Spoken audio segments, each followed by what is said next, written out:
नमस्कार दोस्तों, एक बार आप सबका फिर से बहुत बहुत स्वागत है आप सभी के अपने YouTube चैनल डियर गुरुजी पर। सो गाइस, जैसा कि आप सभी को पता है कि बीएड की जो तैयारी है मैं आपको काफ़ी दिनों से करवा रहा हूं और यहां पर अभी लगातार जो है वीडियोस आपको देखने को मिल रहे हैं यहां पर बीएड के। तो आज मैं आप सभी के लिए रीजनिंग का जो टेस्ट लेकर के आया हूँ और यहाँ पर रीजनिंग के जितने क्वेश्चन करवाने वाला हूँ, टोटल मैं आपको यहाँ पर 20 क्वेश्चन करवाऊँगा और ये जितने भी आपके ये 20 क्वेश्चन आपको यहाँ पर देखने को मिलने वाले हैं, ये मोस्ट इंपॉर्टेंट क्वेश्चन है और आपकी प्रीवियस ईयर में जो पूछे गए थे उसी के बेस्ड पर हैं और इसी पैटर्न पे जो है लगातार आप सभी के पेपर में क्वेश्चन बनते हुए आ रहे हैं। तो हर चैप्टर से यहाँ पर आपको क्वेश्चन देखने को मिलेगा, हर टॉपिक पे आपको यहाँ पर क्वेश्चन देखने को मिलेगा, तो वीडियो को अंत तक देखिएगा। तो चलिए स्टार्ट करते हैं। तो पहला क्वेश्चन देखिए, स्टार्टिंग के 3-4 क्वेश्चन आपके बहुत ही सिंपल से आते हैं। जैसे यहाँ पर क्वेश्चन कह रहा है कि अगर रेडिकल का संबंध अगर आपका मॉडरेट से है तो रेवोल्यूशन का संबंध किससे हो जाएगा। अब आप सभी को पता है कि रेडिकल का जो विपरीत होता है, जो अपोजिट होता है वो आपका मॉडरेट होता है। उसी तरह रेवोल्यूशन का जो अपोजिट होगा वो क्या हो जाएगा, तो रेवोल्यूशन मतलब आप समझते क्या होता है, क्रांति होता है, यानी कि उसका जो अपोजिट हो जाएगा वो आपका हो जाएगा पीस। पीस मतलब क्या होता है भाई, शांति होता है। ठीक है, अगला क्वेश्चन देखिए आपसे यहाँ पर क्या कह रहा है कि दही का संबंध जिस प्रकार दूध से है उसी प्रकार तेल का संबंध बताइए सर किससे हो जाएगा। दही और दूध में पूछा गया, तेल और किस में संबंध यहाँ पर हो जाएगा। तो याद रखिए दोस्तों, भैया दही जो है वो दूध से बनता है। दही किससे बनता है, आपका दूध से बनता है। तो अगर हम बात करते हैं तेल के बारे में तो यहाँ पर ऑप्शन के अकॉर्डिंग यहाँ पर देखना पड़ेगा, क्योंकि भाई तेल आपका सरसों का भी होता है, बहुत सारी चीज़ों का तेल यहाँ पर होता है, बट यहाँ पर कागज़ का या ज्वाला का या लैंप का तेल नहीं होता है। तेल कहाँ से निकल सकता है, बन सकता है नारियल से बन सकता है, क्योंकि आप सभी को पता है नारियल का तेल आता है। तो ऑप्शन नंबर जो इसका बी है वो यहाँ पर बिल्कुल करेक्ट हो जाएगा। क्वेश्चन नंबर 3 ध्यान से देखिए, यहाँ पर क्या कह रहा है कि कुर्सी का संबंध अगर आपका बैठना से है, प्लेट का संबंध अगर आपका खाना से है, तो तुला का संबंध किससे हो जाएगा। भैया कुर्सी पर आप लोग क्या करते हो, बैठते हो, प्लेट में आप लोग क्या करते हो, खाना खाते हो। तो तुला मतलब वो जो आपका तराजू होता है तुला, तो तुला का प्रयोग किस लिए यूज करोगे भाई, तुला का प्रयोग हम लोग क्या करेंगे, वजन करने के लिए करेंगे ना, नापने के लिए, वजन नापने के लिए, वजन ज्ञात करने के लिए तो यूज करेंगे। तो यहाँ पर ऑप्शन नंबर जो इसका बी है वजन, वो यहाँ पर बिल्कुल करेक्ट हो जाएगा। क्वेश्चन नंबर 4 आपसे कह रहा है कि अगर कीड़े का संबंध सब्जियां से हैं तो यहाँ पर और कौन सा इससे मिलता जुलता जो है आपका संबंध हो जाएगा। अब बताइए सर, सब्जियों में क्या लगते हैं भाई, कीड़े लग जाते हैं। तो यहीं उसी तरह देखा जाए तो कोयले में आग लगती है, नहीं भाई। क्या दुल्हन में गहने लगते हैं, नहीं लगते हैं। लेकिन यहाँ पर बात करते हैं लकड़ियों की बात करते हैं तो लकड़ियों में दीमक लग जाते हैं। जिस प्रकार सब्जियों में कीड़े लग जाते हैं उसी प्रकार लकड़ियों में दीमक भी लग जाते हैं। तो ऑप्शन नंबर जो इसका सी है वो यहाँ पर बिल्कुल करेक्ट हो जाएगा। क्वेश्चन नंबर 5 बहुत ही आसान सा क्वेश्चन है और इस तरह के क्वेश्चन आपके पेपर में 2 से 3 क्वेश्चन मान के चलिएगा। अगर 50 क्वेश्चन पेपर में आता है रीजनिंग का तो 2 से 3 क्वेश्चन आपका फिक्स से आएगा। तो भैया झील का संबंध अगर आपका पानी से है तो उसी प्रकार और कौन सा हो जाएगा। तो आपको पता है कि झील में क्या होता है, पानी होता है। झील में क्या होता है भैया, आपका पानी होता है। तो क्या बर्फ़ में ठंडा होता है, बर्फ़ ठंडा होता है लेकिन बर्फ़ में ठंडा होता है, ऐसा तो नहीं कह सकते हो आप ना। क्या समुद्र में जहाज़ होता है, समुद्र में जहाज़, अगर हम बात करते हैं समुद्र और जहाज़ के बारे में तो ये चलिए ठीक है, समुद्र में जहाज़ दिया गया है, बट क्या समुद्र में जहाज़ रहते हैं, नहीं रहते ना, समुद्र में जहाज़ चलते हैं ये मान सकते हैं, तो ये भी आपका नहीं हो जाएगा। स्टेडियम, क्रिकेट स्टेडियम में बहुत सारे खेल खेले जाते हैं। तो यहाँ पर जो एकदम जो एग्जैक्ट मिलता जुलता इससे है वो मेरे हिसाब से होना चाहिए भैया विद्यालय और बच्चे। ठीक है, तो यहाँ पर ऑप्शन नंबर जो इसका डी है, जिस उसी तरह विद्यालय में क्या होते हैं भैया, बच्चे होते हैं। अगला क्वेश्चन देखिए आपसे यहाँ पर क्या कह रहा है कि प्रश्न नंबर 6 से लेकर 10 तक दिया गया है और विषम शब्द चुनना है। ध्यान से देखिएगा, विषम शब्द यानी कि 4 ऑप्शन दिए गए हैं, जैसे खुशी, घृणा, क्रोध और चिंता। तो आप सभी को बताना इन चारों में डिफरेंट कौन सा है, अलग कौन सा है। तो आप सभी को पता है भैया खुशी, घृणा, क्रोध और चिंता में खुशी शब्द जो है आपका अलग हो जाएगा। क्यों अलग हो जाएगा, क्योंकि आप सभी को पता है कि क्रोध, घृणा और चिंता ये नकारात्मक निगेटिव वर्ड्स हैं, लेकिन खुशी की बात करते हैं तो ये एक पॉजिटिव वर्ड होता है। क्वेश्चन नंबर 7 देखिए आपसे यहाँ पर कह रहा है कि टोक्यो, जकार्ता, पेरिस और बैंकॉक। टोक्यो है, जकार्ता है, पेरिस है और आपका बैंकॉक है। तो टोक्यो की बात करते हैं, जकार्ता की बात करते हैं, बैंकॉक की बात करते हैं, तो ये सारे एशिया कॉन्टिनेंट में आते हैं। ये सारे कैसे देश हैं भाई, एशियाई देश हैं। लेकिन पेरिस की बात करते हैं तो पेरिस जो है आपका एक यूरोपीय देश की राजधानी है। तो यहाँ पर ऑप्शन नंबर जो इसका बी है वो आपका डिफरेंट हो जाएगा। इसी तरह क्वेश्चन नंबर 8 देखिए कह रहा है कि ताजमहल, इंडिया गेट, पीसा की मीनार और 4 मीनार। ये तो बहुत ही आसान है, आप सभी को पता है कि ताजमहल, 4 मीनार, इंडिया की गेट ये आपके कहाँ पे स्थित है, इंडिया में स्थित है। लेकिन अगर हम बात करते हैं पीसा की मीनार के बारे में, तो पीसा की जो झुकी मीनार है वो आपकी कहाँ पे है, इटली में है। ठीक है, तो ये आपका डिफरेंट हो जाएगा क्योंकि आपका ये इंडिया में नहीं अवस्थित है। क्वेश्चन नंबर 9 इसी तरह कह रहा है कि भैया घोड़ा है, कंगारू है, गाय है और आपका हिरण है, तो इनमें कौन सा आपका डिफरेंट हो जाएगा। भैया घोड़ा, कंगारू, गाय और हिरण में अगर देखा जाए तो घोड़ा आपका क्या है, नर है, कंगारू भी नर है, हिरण भी नर है, लेकिन गाय की बात करते हैं तो गाय आपका मादा होता है। तो यहाँ पर ऑप्शन नंबर जो इसका सी है वो इस तरह से डिफरेंट हो जाएगा। क्वेश्चन नंबर 10 इसी तरह देखिएगा, साइकिल है, हेलीकॉप्टर है, स्कूटर है और कार है, तो ये भी बहुत आसान सा क्वेश्चन है। आप सभी को पता है साइकिल, स्कूटर, कार ये सारे के सारे जो है आपके रोड पर चलते हैं। ठीक है, कहाँ पर चलते हैं भैया, रोड पर चलते हैं। लेकिन हेलीकॉप्टर की बात करते हैं तो हेलीकॉप्टर हवा में उड़ता है। या एक और यहाँ पर लॉजिक लग सकता है, चलिए ठीक है, एक लॉजिक यहाँ पर ये भी लग सकता है। अब देखो आयोग के ऊपर है, इसको इसमें क्या जवाब दे सकता है। अब मैंने अपने हिसाब से बताया हेलीकॉप्टर हवा में चलता है, लेकिन एक लॉजिक यहाँ पे ले सकता है कि भाई हेलीकॉप्टर, कार और स्कूटर के लिए आपको ईंधन की ज़रूरत पड़ेगी। ठीक है, ईंधन की आवश्यकता पड़ेगी, लेकिन साइकिल में ईंधन की आवश्यकता नहीं पड़ेगी। तो इस हिसाब से ऑप्शन सी भी करेक्ट हो सकता है। तो ये आयोग के ऊपर डिपेंड करता है कि वो क्या मानता है सही। क्लियर है, बट मेरे हिसाब से ज़्यादा सही जो आपका हेलीकॉप्टर होना चाहिए, क्योंकि आपका ये डिफरेंट है, ये हवा में चलता है, ये आपका पानी बेसिकली रोड पर चलते हैं। चलिए अब आते हैं कुछ अच्छे क्वेश्चन की तरफ। ये तो बहुत आसान क्वेश्चन थे। अब देखिए इस तरह का क्वेश्चन आपके पेपर में देखिए आपका आता है। एक क्वेश्चन ध्यान से देखिएगा, बहुत ही अच्छा क्वेश्चन है। यहाँ पर क्वेश्चन ध्यान से देखिए क्या कहना चाह रहा है। भैया 10 है, 110 है, 11 है, 8 है, क्वेश्चन मार्क है, 9 है, 6, 42 और 7 है। तो यहाँ पर ये जो क्वेश्चन मार्क दिया गया ना, इस क्वेश्चन मार्क के प्लेस पर क्या हो सकता है आपको ये बताना है। ध्यान से समझने की कोशिश कीजिएगा। भैया 10 और 11 से आपका 110 आया है, 6 और 7 से 42 आया। तो आप सभी को पता है कि 6 का और 7 से गुणा करेंगे तो 6 7 कितना होता है, 42 होता है। क्या 10 और गुणे 11 करने पे 110 आता है? जी हाँ, 10 गुणे 11 करेंगे तो आपका 110 आ जाएगा। बचा क्या 8 और 9, तो 8 × 9 कर दो, जो आपका आता है मल्टीप्लाई करने पर वही आपका आंसर हो जाएगा। यानी कि 8 9 जा कितना होता है, 8 9 72 होता है। तो यहाँ पर 72 जो है इसका करेक्ट आंसर हो जाएगा। छुप गया ऑप्शन, मैं दिखा देता हूँ। यहाँ पर देख सकते हैं ऑप्शन नंबर डी दिया गया था 72, तो ऑप्शन नंबर जो इसका डी है वो यहाँ पर बिल्कुल करेक्ट हो जाएगा। अगला क्वेश्चन देखिए इसी तरीके से। यहाँ पर क्वेश्चन क्या कह रहा है, ध्यान से देखिएगा। क्वेश्चन नंबर आपका यहाँ पर 12 है। तो यहाँ पर एक काम करते हैं, क्वेश्चन अच्छे समझ, क्वेश्चन तो आप सभी को दिख रहा है ना। 2 2 4 है, 4 8 16 है, 6 क्वेश्चन मार्क 36 है। तो इस क्वेश्चन मार्क के प्लेस पे क्या आ सकता है ये देखना है। तो एक तो मुझे लॉजिक यहाँ पे दिख रहा है कि भैया 2 दूनी 4 हो गया, लेकिन यहाँ पर 8 चौका 32 होता है, 16 है। तो यहाँ पर ये लॉजिक तो लगेगा नहीं, ये लॉजिक तो यहाँ पर नहीं लगेगा। तो और कौन सा लॉजिक लग सकता है यहाँ पर देखते हैं। और यहाँ पर देखते हैं दूसरा लॉजिक क्या लग सकता है। देखिए अब अगर ये 2 है और यहाँ पर 2 है, अगर इस 2 में हम लोग 1 का गुणा करें और प्लस ये 2 कर दें तो कितना आ जाएगा, 4 आ जाएगा। देखते हैं क्या इसमें ये लग रहा है। 4 में 1 का 4 में, अब जैसे यहाँ पर 1 का गुणा किया था तो हम यहाँ पर 2 का गुणा कर देते, तो 4 दूनी 8 और 8 8 कितना हो जाएगा, 16 हो जाएगा। लास्ट में देखते हैं 6 है ना, तो 6 में कितने गुणा करें, 3 का गुणा करें, 6 3 कितना हो जाएगा, 18। 18 में हम लोग कितना जोड़े कि 36 आ जाए। सर 18 में 18 जोड़ने पर आपका कितना आ जाएगा, 36 आ जाएगा। यानी कि इस क्वेश्चन मार्क के प्लेस पर कितना आना चाहिए सर, 18 आना चाहिए। कितना आना चाहिए भैया, 18 आना चाहिए। तो देखते हैं ऑप्शन में 18 है या नहीं है। फिर से एक बार पहले समझ लो मैंने क्या किया। यहाँ पर पहले 2 दिया था, 2 में 1 का मल्टीप्लाई किया प्लस 2 कर दिया। 4 दिया था, 4 में 2 का मल्टीप्लाई किया प्लस 8 कर दिया। 6 दिया था तो भाई 1 चल रहा है, 2 चल रहा है, तो 1 2 के बाद क्या आएगा, 3 आएगा ना। तो 6 में 3 का मल्टीप्लाई किया प्लस कितना करने पे 36 आएगा। तो 6 3 18, 18 में 18 जोड़ने पर 36 आएगा, इसलिए मैंने 18 यहाँ पर मान लिया। तो यहाँ पर देखते हैं 18 ऑप्शन में है तो हमारा आंसर सही होगा। तो यहाँ पर देख सकते हैं ऑप्शन नंबर डी जो है 10 दिया गया है। तो ऑप्शन नंबर जो इसका डी है वो यहाँ पर बिल्कुल करेक्ट हो जाएगा। अगला क्वेश्चन देखिए आपसे यहाँ पर क्या कह रहा है, ध्यान से देखिएगा। क्वेश्चन नंबर आपका यहाँ पर 13 कह रहा है, बहुत ही आसान सा क्वेश्चन है। 8 है, 28 है, 116 है और 584 है। तो अगला नंबर क्या हो जाएगा। अब आपको पता है 8 के बाद 28 आ रहा है, यानी कि 8 3 24, 24 4 28 हो गया ना 28। अगला देखते हैं, यहीं पर वही सेम चीज़ वही जो हमने पीछे वाले में किया था वैसे ही कुछ करना है। अब आपका क्या आ गया, 28 आ गया। 28 से आपको लाना है 116, तो 28 में हम क्या करते हैं, गुना 4 करते हैं। 28 गुना 4 करते हैं, पहले गुना 3 किया था फिर गुना 4 किया। अब 28 का मुझे पता है कितना होता है, 112 होता है। 112 में कितना जोड़ने में 116 आएगा, प्लस 4 करने पे आएगा। तो भैया प्लस 4 करने पे 116 आ गया। अब 116 में देखते हैं 116, अब गुणे 4 था, गुणे 5 करके देखते हैं। गुणे 5 करके देखते हैं, और प्लस यहाँ भी 4 किया था, यहाँ भी 4 किया था, तो यहाँ भी 4 ही करेंगे। बराबर देखते हैं कि आपका 584 आता है। तो जी हाँ, 5 छक्का 30 यानी कि 116 पंचे 580 होता है। 580 और 4 मिलके 584 हो जाएगा। बचा क्या सर आपका 584 बचा है। अब आगे क्या करेंगे भैया, गुणे 5 तक किया था ना हमने, तो गुणे कर देंगे हम लोग 6, गुणे 6 करके प्लस 4 कर देंगे।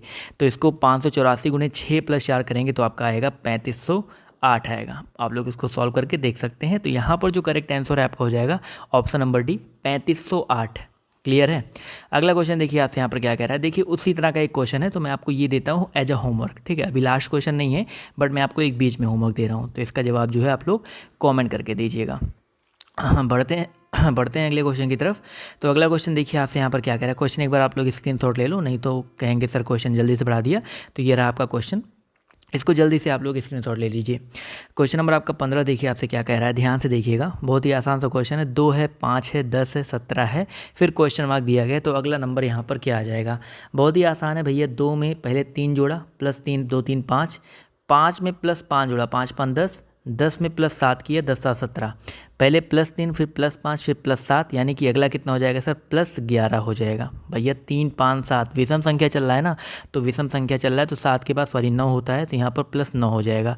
तो भैया 17 और 9 को ऐड करेंगे तो कितना जाएगा, 17 और 9 को ऐड करने पे 9 7 16 यानी कि 26 आता है। तो यहाँ पर ऑप्शन नंबर जो इसका ए है 26, वो यहाँ पर बिल्कुल करेक्ट हो जाएगा। आते हैं क्वेश्चन नंबर 16 की तरफ। तो 16 नंबर क्वेश्चन देखिए क्या कह रहा है, ध्यान से देखिएगा कि एक खास कोड में टर्मिनल को NSFUMBOJ कहा जाता है और टावर को XPUTSF लिखा जाता है। तो उसी कोड में मेट को कैसे लिखा जाएगा। ध्यान से समझिएगा इस क्वेश्चन को। भैया T से N हुआ है, समझिएगा, E से S हुआ है, यहाँ पर अपोजिट नंबर तो नहीं चल रहा है। तो यहाँ पर देखते हैं कैसे किया जाएगा। तो मैं आपको समझाता हूँ, अच्छे से समझिएगा। पहले इसको लिख लेते हैं, TERMINAL टर्मिनल है। तो टर्मिनल है, एक काम करते हैं यहाँ पर लिख लेते हैं, इसके नीचे जो नंबर लिखा गया है NSFU, इसके बाद M है, फिर B हो, फिर O है, फिर J है। दिख रहा है ना आप सभी को। तो यहाँ पर ये हो गया। तो यहाँ पर देखते हैं भैया T से यहाँ पर देखिए, अब इसको 4 4 में डिवाइड कर लो। क्या करना हमने भैया, एक काम करिए, इसको 4 4 में डिवाइड कर दिया। अब देखो 4 4 में डिवाइड क्यों किया, अभी आपको समझ में आ जाएगा। यहाँ पर मैं ऐसे क्यों कर रहा हूँ, अभी आपको यहाँ पर समझ में आ जाएगा। अब देखो ये T से U किया है, E से F किया है, R से S किया है, M से N किया है। समझ में आ गया ना। ये इसका पहला अक्षर, इसका चौथा अक्षर, इसका दूसरा अक्षर, इसका तीसरा अक्षर, इसका तीसरा अक्षर, इसका दूसरा अक्षर, इसका पहला अक्षर और इसका चौथा अक्षर, इसका पहला अक्षर। क्या कर दिया, एक एक ऐड कर दिया एक्स्ट्रा। वही सेम चीज़ इसमें इस लास्ट वाले भी 4 वाले पार्ट में किया गया है, IJNOABLM। और यही सेम चीज़ टावर्स में भी किया गया। अब देखो टावर्स में क्या है, TOWERS है। अब यहाँ पर क्या करना, 6 है तो यहाँ पर 3 3 में बांटेगा। क्या है भैया, XPUTSF है। तो यहाँ पर देखिए TU हो गया, और उसके बाद यहाँ पर O था ना, O के बाद P हो गया, WX हो गया, EF हो गया, RS हो गया, ST हो गया। समझ में आ गया ना। तो अब यहाँ पर हमें मेट को तोड़ना है। मेट को तोड़ेंगे तो यहाँ समझिएगा MATE है ना, तो इसको 2 में हम लोग तोड़ लेंगे। तो M से आपका क्या आएगा, N आएगा, A से क्या आ जाएगा, B आ जाएगा, T से क्या होगा, U होगा, E से क्या हो जाएगा, F हो जाएगा। तो VBNFU कहीं पे आ रहा है ऑप्शन में, तो T से यस हो गया, मैं माफ़ कीजिएगा, T से क्या हो जाएगा आपका, T के बाद T से पहले क्या आता है, S आता है। तो BNFS यानी कि कहीं पर है ऑप्शन में, जी हाँ ऑप्शन नंबर C में है। तो यहाँ पर ऑप्शन नंबर जो इसका C है वो यहाँ पर बिल्कुल करेक्ट हो जाएगा। क्लियर है। ST होता है ना, EFST। क्लियर हो गया ना सभी को। चलिए, तो आई होप ये क्वेश्चन भी आप सभी को क्लियर हो गया होगा। अगला क्वेश्चन देखिए आपसे यहाँ पर क्या कह रहा है, ध्यान से देखिएगा। क्वेश्चन नंबर आपका यहाँ पर 17 नंबर क्वेश्चन कह रहा है कि किसी निश्चित कूट भाषा में इंस्टेड को HMRUFBE लिखा जाता है, INSTED लिखा गया ना। तो ये तो बहुत आसान क्वेश्चन है। यहाँ पर मैं आपको वैसे, क्योंकि क्वेश्चन देखने से पता चल गया, I से यहाँ पर H हुआ है, यानी कि पहले I से H यानी कि पहले -1 हुआ है, फिर N से M हुआ है यानी कि +1 हुआ है, फिर S से R हुआ है, -1 हुआ है, टी से यू हुआ है +1, यानी कि -1 +1 की सीरीज चल रही है, -1 -1 +1 +1 इसकी सीरीज चल रही है। उसी तरह से इसको करना है। फिर से मैं आपको बता देता हूँ, देखो यहाँ पर आई का कोड 9 होता है, एच का कोड आपका 8 होता है, तो -1 हुआ, ठीक है। एन से आपका एम हुआ, एन का मतलब 14, एम का मतलब 13, यानी कि -1 हुआ। एस से आर हुआ है, एस का 19, आर का 18, यानी कि -1 हुआ, -1 -1 -1। फिर टी से देखिए यू हुआ है, यानी कि +1 हुआ है। ई से एफ हुआ है, +1 हुआ है। ए से बी हुआ है, +1 हुआ है। डी से ई हुआ है, +1 हुआ है। यानी कि पहले -1 -1 -1 चला, फिर +1 +1 +1 +1, यानी कि 7 अक्षर हैं टोटल, जिसमें स्टार्टिंग के 3 में पहले -1 किया गया है, लास्ट के 4 में फिर +1 किया गया। वही सेम चीज़ PHARSED में किया गया है, ठीक है। फ्रेज्ड में भी वही सेम चीज़ किया गया, आप देख सकते हैं। P से पहले O हुआ है, यानी कि -1। H से G हुआ है -1, फिर R से Q हुआ है -1 हुआ है, ठीक है। तो वही सेम चीज़ यहाँ पर देखिए, ए से फिर +1 हो गया है, एस से +1 हो गया है, तो वही लास्ट में हम लोग करेंगे, टाइम वेस्ट नहीं करेंगे। डी से पहले -1 करेंगे, तो डी से पहले क्या आता है, सी आता है। ओ से पहले क्या आता है सर, ओ से पहले आपका एन आता है, एन ओ होता है ना। और इसी तरह इसकी बात करते हैं अगर हम लोग यू की, तो यू से पहले क्या आता है सर, यू से पहले आपका आता है टी यू होता है ना। अब इसके बाद हमें क्या करना है, +1 करना है। BCIJK, एल के बाद क्या आता है, JKLM आता है, ठीक है। ई के बाद क्या आता है, एफ आता है।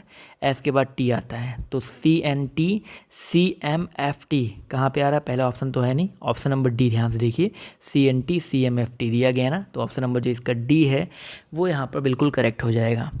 अगला क्वेश्चन देखिए क्या कह रहा है, क्वेश्चन नंबर आपका 18 कह रहा है, ध्यान से देखिएगा कि एक खास कोड में बॉन्ड को ये लिखा जाता है। ध्यान समझिएगा, तो बहुत आसान है, क्योंकि यहाँ पर बी का मतलब 5 हो सकता है, ओ का मतलब 3 हो सकता है, आर का मतलब डॉलर हो सकता है, एन का मतलब स्टार हो सकता है।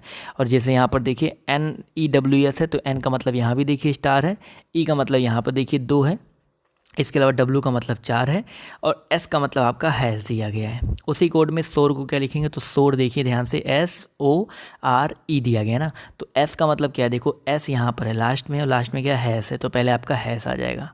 उसके बाद ओ है, ओ यहाँ पर है, देखिए ओ यहाँ पर है, और ओ मतलब दूसरे स्थान पे, ओ का मतलब क्या है, 3 है, तो हैज़ 3 हो जाएगा। आर का मतलब देखिए, आर कहाँ पे, यहाँ तीसरे स्थान पे, आर का मतलब डॉलर है, तो पहले डॉलर आ जाएगा। उसके बाद क्या है, ई है, ई कहाँ पर है, ई देखिए यहाँ पर दूसरे स्थान पे 2 दिया गया है, तो ये हो जाएगा इसका करेक्ट आंसर। पहले हैज़ है, फिर 3 है, फिर डॉलर है, फिर 2 है, यानी कि ऑप्शन नंबर जो इसका ए है वो यहाँ पर बिल्कुल करेक्ट हो जाएगा।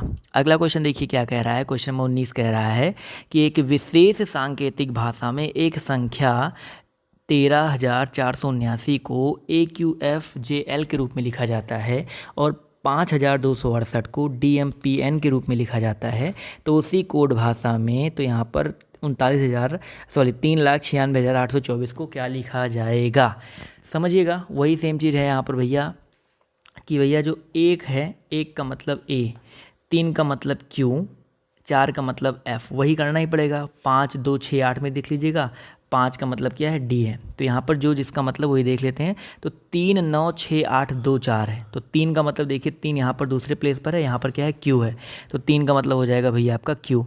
उसके बाद 9 है, 9 यहाँ पर आखिरी में यहाँ पर क्या है, एल है, तो क्यू के बाद एल आ जाएगा। फिर क्या है भैया, 6 है, 6 यहाँ पर देखिए तीसरे स्थान पर है, और तीसरे स्थान पर यहाँ पर पी दिया गया, तो QLP हो जाएगा, ठीक है। उसके बाद यहाँ पर देखिए 8 है, 8 कहाँ पर है सर, यहाँ पर देखिए 8 यहाँ लास्ट में, और 8 यहाँ पर लास्ट में है एन, तो यहाँ पर एन आ जाएगा। उसके बाद 2 और बचा है, 2 और 4, 4 यहाँ पर है, 2 यहाँ पर, 2 का मतलब क्या है, देखिए दूसरे स्थान पे यम है, तो यम हो जाएगा। इसके बाद 4 का मतलब देखिए लास्ट में है, सॉरी 4 यहाँ पर है, कहाँ पर है, ये तीसरे स्थान पे है, और तीसरे स्थान पे एफ है, तो यहाँ पर एफ हो जाएगा, यानी कि QLPNMF, तो QLP के बाद N है, फिर M है, फिर F है, किस में आ रहा है सर, ऑप्शन नंबर डी में आ रहा है, ठीक है, क्योंकि यहाँ पर J है, यहाँ पर D है, यहाँ पर MN है, तो यहाँ पर ये ऑप्शन नंबर डी है जो बिल्कुल सेम टू सेम मैच कर रहा है, तो ऑप्शन नंबर जो इसका डी है वो यहाँ पर बिल्कुल करेक्ट हो जाएगा।